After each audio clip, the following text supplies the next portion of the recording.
We're talking about Deshaun Watson walking into 2022. Where is he playing? More importantly, here on the Dynasty channel, youtube.com/Dynasty Fantasy Football, I want to break down the impact of the different landing spots for Deshaun Watson from a Dynasty perspective and the corresponding players that go along with that move. Like Kyle Pitts, how good does Kyle Pitts become if Deshaun Watson's his quarterback for the next decade? What happens in Cleveland if Watson's in Cleveland? Now, we may know later today. Today is March 17, early morning or late evening of the 16th, you could say. So here, March 17, we may find out later today where Watson's going, but I'm going to break down all the landing spots so you will get what you need out of this episode, even if news breaks today. Deshaun Watson, Dynasty value, and all the players involved in wherever he goes. What are their values in 2022 and beyond? Dynasty Fantasy Football, the Fantasy Football Show, begins right now.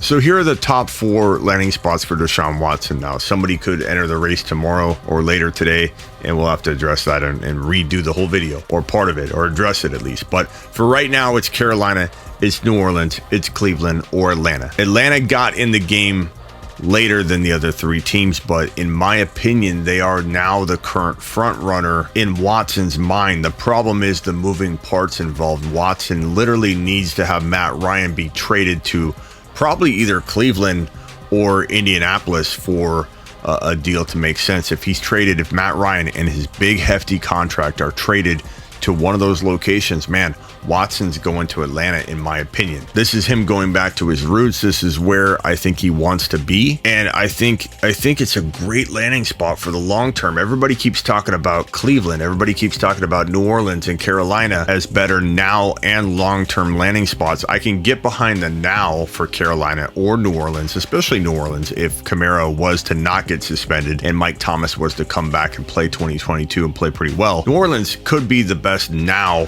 environment for Deshaun Watson fantasy football. And he clearly helps Mike Thomas out. He clearly helps Alvin Chimera out. He does stretch their dynasty values out maybe another year and a half. Chimera, if he doesn't unravel from this off the field situation he's got going on in 2022, where he could be suspended 4 games, 6 games, the whole year, we don't know. Video footage confirms the victim story relating to what happened in that nightclub elevator where Chimera and his entourage literally attacked a guy that, he knocked Chimera's hand off his chest, but Chimera was trying to push him out of the elevator, telling him to take the next elevator. Dude smacks his arm down and then gets jumped by Chimera and his entourage. But the video footage reportedly confirms the victim's story, not Chimera's. So he's looking at a suspension, in my opinion. It could be half a season. It could be 6 games. I don't know. But for 2022, that's alarming.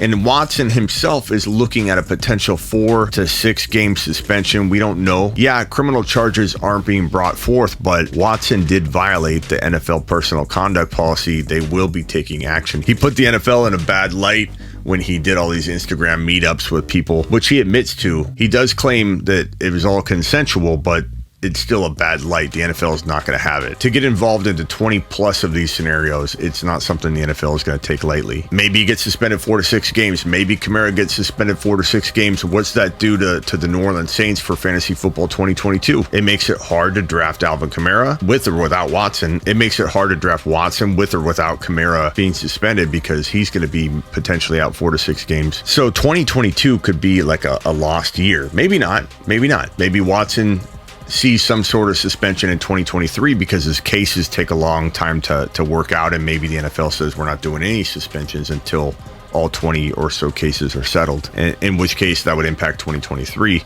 and we'd have to take it from there and evaluate how that impacts his dynasty value and redraft value. But for right now, let's assume Watson's out 4 to 6 games no matter where he goes. Cleveland has Hunt. They have Nick Chubb. They have Amari Cooper. They have a good defense. I realize it's a pretty good landing spot for the now. A really good landing spot for the now. But Chubb and Hunt aren't going to be around 2 or 3 years from now playing at an elite level. Maybe Amari Cooper is really relevant because of Deshaun Watson. I don't think he's a wide receiver 1 in fantasy, but I think he could be a borderline or an excellent wide receiver 2 with Watson throwing the football to him. I know some people are going to be diehard Amari fans if Watson's in Cleveland, and I get why. I'm not mad at anybody. No one's taking laps on the show if you feel like he's literally going to turn Cooper into a wide receiver 1, but I don't have to feel that way. And I think if you are a Cooper believer, to the degree of a wide receiver 1, even with Watson. You've got the proving to do, not me. But I'm okay with you believing in him to that degree. So New Orleans, you got Chimera and Mike Thomas. I mean, long-term value, how many years do we have? Mike Thomas is not a spring chicken. He's full of injuries and risk. We don't even know if he's fully going to be ready for 2022 and play well. We don't know if he ever rebounds. Chimera's taken on a lot of mileage, and he might miss half a year, 4 games, an entire season. We don't know. How will he be the next year coming back if that does play out that way and he misses the entire year? Or how rusty will he be if he misses 6 games and comes in almost like a holdout in a way? When you miss the first 6 games of a year, even if you're staying in shape, it's kind of like a holdout. You have a likelihood of getting hurt when you don't play football and you run into week 6, 7 without getting hit, and then you just take a beating. It oftentimes leads to injury. A big suspension and holdouts, they're kind of very similar in that fashion. So how many years does Chimera have left after 2022? Christian McCaffrey, same thing. 1 year. If we're lucky, do we get 1 elite year out of McCaffrey? To me, the best and number 1 landing spot is Atlanta. You've got Kyle Pitts. I know Ridley's someone you can't count on, but he could be back in 2023. If he's not, they probably draft somebody. And then you got Cordero Patterson, who he played well last year. Is he a long-term guy? No, he had so much time to prove it and never showed up. And last year was such an anomaly. But everyone acts like there's not a potential running back option for 2022, maybe 2023. He's definitely in the cards for being relevant for 1 or 2 years if they bring him back. He played really well last year. But you can build around Kyle Pitts and Watson for the next decade. Kyle Pitts with Watson would be by far the number 1 dynasty tight end moving forward. He already is, but you give him Watson, you're talking about Travis Kelce type numbers for a decade. I get that it feels like Alvin Kamara and Mike Thomas are better long term, but are they really better than 10 years of Kyle Pitts? I don't think so. I get that Chubb, Hunt, and Cooper feel really good right now, but are they better than Kyle Pitts and maybe Ridley and what could be built around the two of them for 10 years or more? I don't think so. The number 1 dynasty landing spot, in my opinion, is Atlanta. I think he thrives there, and Watson is the kind of quarterback that can carry a team more so than other quarterbacks with limited wide receiver options. And I'm not saying he's got limited wide receiver options. In the future, he might have Ridley. Maybe they bring in Landry. Julio Jones could come back. I'm not saying he's anything special, but I'm just saying there are options for Watson to move the ball around, and the team could build around. Don't think they can't add anybody. They can build around other players over the course of the next 2-3 years. Long-term, Watson thrives in Atlanta. He and Kyle Pitts can carry the offense on their back for a while and still produce amazing numbers because Watson's proven he can do that with 1 good option. And imagine when they cultivate more wide receiver options or bring Ridley back in and do well bringing him back into the fold. Imagine where Watson's value goes. Now, my second best dynasty and now spot together would be New Orleans. Number 2 for the now and the future, in my opinion, because I think you get more out of Chimera and Mike Thomas long term than you get out of Christian McCaffrey. The best now scenario, if McCaffrey were on the field, could be Carolina, but because I don't feel like he's going to be on the field for 17 games, I still think the Saints are the number 2 redraft and dynasty landing spot. And Cleveland probably just a little bit behind New Orleans for the number 2 spot, again, because I don't think McCaffrey stays healthy. So dynasty-wise, I love all these moves because it gets Watson out of Houston.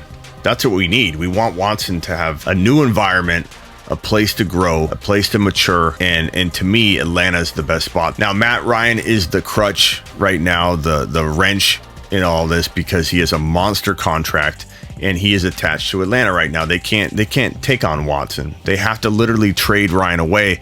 Now his contract's bad and they were restructuring it. And last week they were supposed to process that restructure, which would kick a lot of the problems down the road, but make his contract more awful and almost impossible to deal him. They put a halt on processing that extension last week. It was already in motion and they put a halt on it because they're trying to trade Matt Ryan right now to make room for Watson and bring Watson in. So while there's a lot of moving parts to it, this feels like the deal that Watson wants. It feels like the deal that Falcons want. And all they got to do is send Ryan to either Cleveland or I would say probably Indianapolis would be the next best option. So if Ryan goes to Indy, then I think, or he goes to Cleveland, then you will hear that Watson's going to Atlanta. Now, if that can't work and Ryan can't be traded, nobody wants to take on the deal, then Watson will probably, in my opinion, go to New Orleans. He could go to Cleveland or Carolina. It's still very close, and I think he is torn. Reports are he's torn. Baker, who is currently in Cleveland, I think would go to Indy if Indy doesn't get Matt Ryan. But there's some character issues with Baker, and Indy just went through that with Wentz, so you wonder if they're really gonna do that. I don't think he goes to Carolina, but Baker and Indy, this is kind of how it could play out, but I'm hopeful that Ryan can be sent to either Cleveland or to Indy. Baker, I don't know if Baker would go to New Orleans or Carolina. He probably could go to Seattle, potentially. That's an opportunity, I think. But this would obviously be very, very dependent on what happens with Watson.